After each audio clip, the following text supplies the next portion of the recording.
I don't know about you guys, but I could use a drink. I'm Claire, or as some of you might know me as C.T. Marie. I inherited two things from my father: an appreciation for cheap wine and wariness of white men. And when I was growing up, I knew my father actually as a comedian, and I saw him as a cartoon character in Hercules. Oh, I hear a heckler.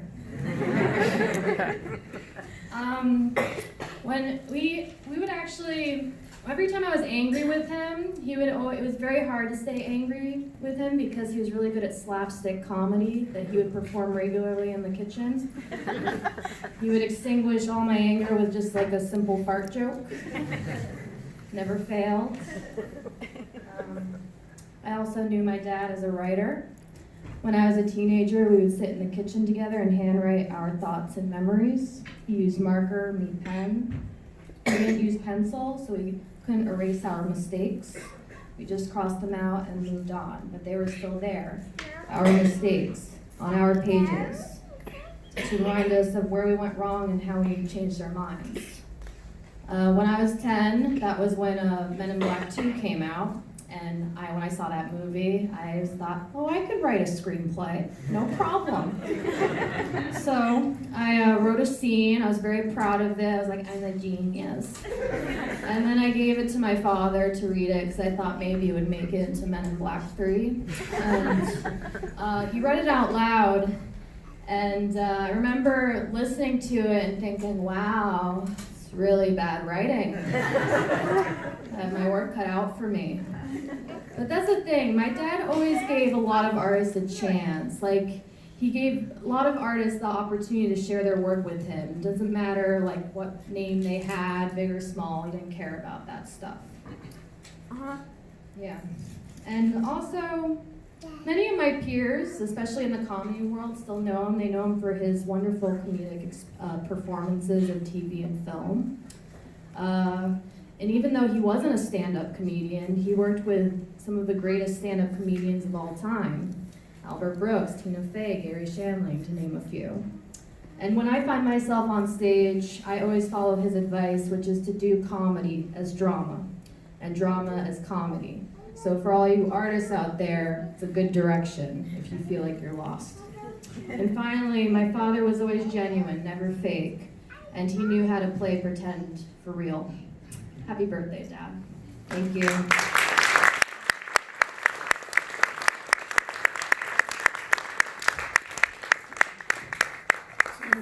Rip really made it possible for there to be a theater at Greenwich House. It was a music school for generations, but I believe that Rip and Sanctuary Theater is what created this as a theater. And now, and look at this. This is a production of Hamlet in the 70s. Tickets $3. Amazing. And there are amazing people in it. Amy's in it, Geraldine's in it. An actor named Raymond J. Barry, a great actor who played Tom Cruise's father in Born on the 4th of July, was in it. He played Laertes, and he sent a letter about his memories of it. And somebody else who was in this production is going to read it. Rip's eldest daughter, Danae Torn.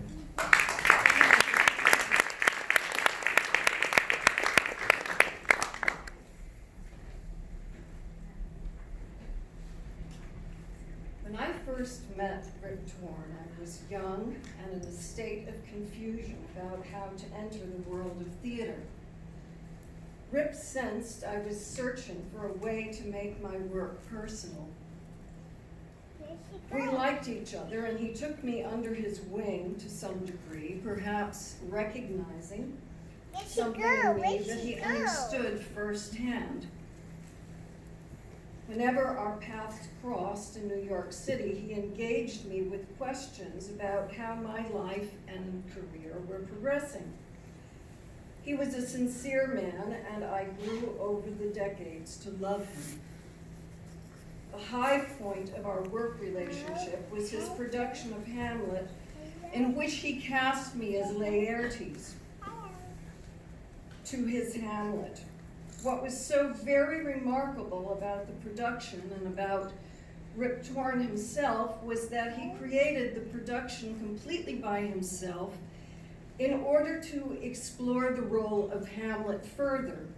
He not only made a memorable production that included an assortment of wonderful actors and New York characters, all of whom were his favorite people, not to overlook their remarkable talent.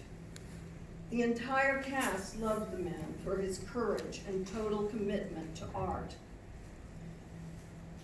Rip not only played Hamlet brilliantly, but he also cast and directed the production himself. Simply said, he wanted to develop further as an artist by playing Hamlet, so he took initiative and created that production. For most actors, undertaking such a complicated project would be considered out of reach, but not for Rip, who possessed unlimited courage when it came to developing himself further as an actor. He was the penultimate warrior in this respect, constantly pushing boundaries within himself, simply to become better, more skillful, more connected to his work, as well as to life itself. Indeed, Rip Torn was very much alive. He was connected to an invisible lifeline that insisted that he do everything within his power to become a better man and a more complete artist. For him, an abbreviated version of Hamlet was not enough. Only the old quarto would do, as Shakespeare would have insisted. Rip Torn was pure in his approach. The notion of really doing it instead of taking shortcuts was foreign to him. Waiting for work was not part of his thinking. Rip Torn created his own work rather than waiting for a phone call. The man was constantly working, whether it were a so-called paid job or his personal work or directing. The Happy Bar, written by Ken Brown, in which I was involved, or playing Hamlet in order to expand as an artist. Rip Torn's approach served as a great lesson to me personally. Through his influence, I began to write and perform plays throughout Europe and the United States, all of which I never would have done if I hadn't watched Rip Torn take initiative to perform in productions created by himself, regardless of monetary or career concerns. Rip Torn expanded his talents regardless of the circumstances, without financial backing, without a director, without a producer. He did it all. I loved his spirit dearly. A great loss to us all. From my heart, Raymond J. Barry.